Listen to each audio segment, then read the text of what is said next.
लाड़ में खा लो लाड़ दा खानी दादा लाड़ दा खानी दो वो खा जाओ तू दो जाना खाई हम दोनों हट ना जोर नहीं जाते तो बना बदन ना खा जाओ तो तो राणा तुम टोल दे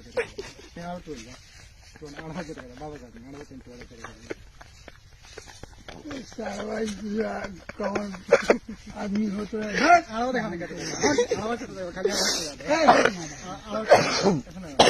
माथा में धरो और आड़ो से मुड़िया भी ठोक माथा में तुम्हारा था दिन माथा ठोकना जो ना साला आड़ो से दिन माथा ठोकना जरा पर ठीक हो जाओ आड़ो से डूबेगा ठग ठग मारेगा